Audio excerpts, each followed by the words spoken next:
Merhabalar efendim, kanalıma hoş geldiniz. Yine çok merak edilen konular ve sorularla beraber karşınızdayım. Bugünkü konumuz kızlık zarı. Her ne kadar toplumda buna kızlık zarı adını veriyor olsak da aslında tıbbi adı himendir.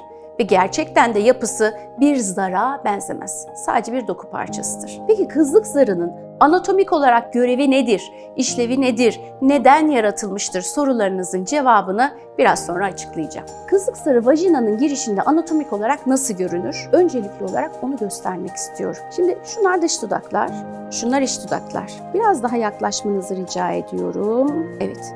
Şurası vajinanın girişi. Vajinanın kendine ait katlantılı, sırtıklı bir mukaza yapısı var.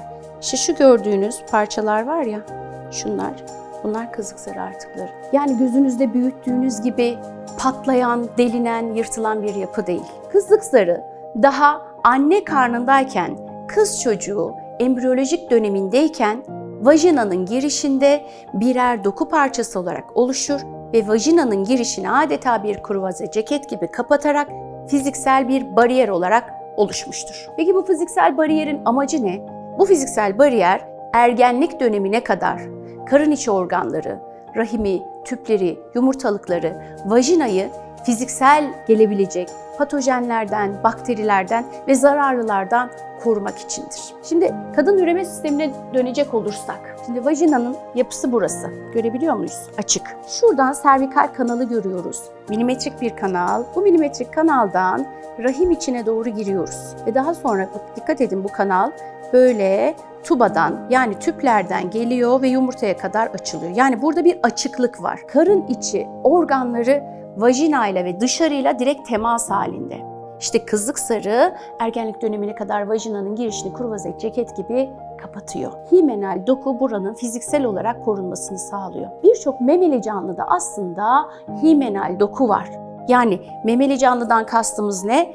Rahim içinde bebeğini büyüten canlılardan bahsediyoruz. Deniz aslanında, farede, küçükbaş hayvanlarda, büyükbaş hayvanlarda, balinada, filde ve atta bulunan bir yapı. Peki ergenlik dönemine gelince ne oluyor? Şimdi küçük kız çocuklarınız varsa, bebekleriniz varsa, kız kardeşleriniz varsa vajinanın girişine baktığınız zaman bu doku parçasını gözle görebiliyoruz. Çünkü vajinanın girişini fiziksel olarak kapatıyor bir beyaz doku parçası. Ergenlik dönemine geldiğimizde ne oluyor? Ergenlik dönemine geldiği zaman bu doku parçası inceliyor, daralıyor, küçülüyor. Vajinanın girişinde incecik halka şeklinde bir doku parçası, doku artığı olarak kalıyor. Peki neden bu inceliyor tekrar? Ne oluyor? Fiziksel bariyere devre dışı neden vücut bırakıyor? Çünkü vajinanın o zaman florası dediğimiz sistem oluşmaya başlıyor. Vajina florası ne demek? Vajinadaki iyi huylu bakterilerin çoğalması demek. Ergenlik dönemine gelinceye kadar fiziksel bir bariyere ihtiyaç var. Çünkü laktobasiller yok florada. Ergenliğe girdiği zaman genç kızın beyninden bazı hormonlar salgılanıyor.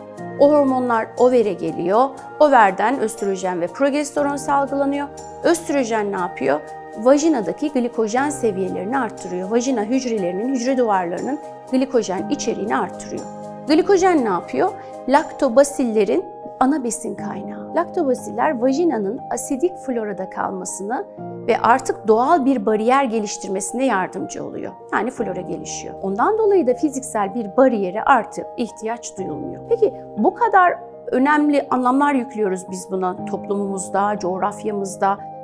Genç kızların üzerinde büyük bir baskı, ahlak, namus, iffet timsali olarak görülen bu yapı aslında anatomik olarak Yaradan'ın oluşturduğu fiziksel bir bariyer. Peki ne oluyor da kızlık zarı kanıyor ilk birleşmede?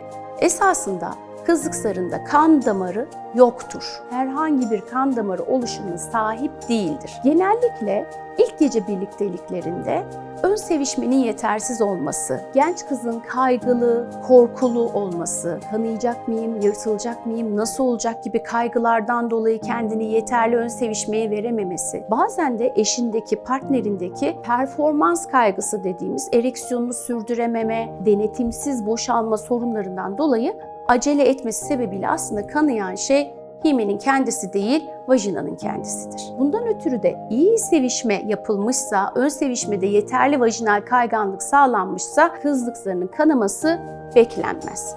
Fakat biz kızlık zarının açılıp açılmadığını uzmanlar anlayabiliyoruz. Yani bu kişinin cinsel birliktelik yaşayıp yaşamadığını muayeneyle anlayabiliyoruz. Çünkü öncesinde, cinsel birliktelik öncesindeki yapısıyla cinsel birliktelik sonrasındaki yapısı birbirinden farklıdır. Kısacası sevgili dostlarım, sevgili genç kızlar, kızlık zarına bu kadar korkmayın. Burada hemen bir örnek göstermek istiyorum. Her ne kadar kafanızda böyle korkular var, kaygılar var, endişeler var. Diyorsunuz ki kızlık zarı yırtılır mı? Kağıt yırtılır. Kızlık zarı yırtılmaz. Sadece açılır. Delinecek mi? Buradaki örnekle göstermek istiyorum. Kızlık zarı böyle delinmez.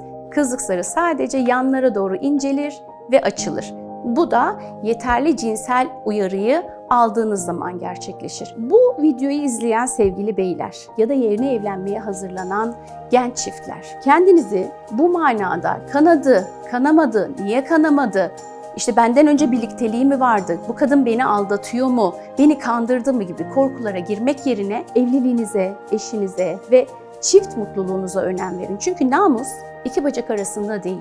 Namus kafada, namus yürekte, namus karşılıklı güven ve sadakatte.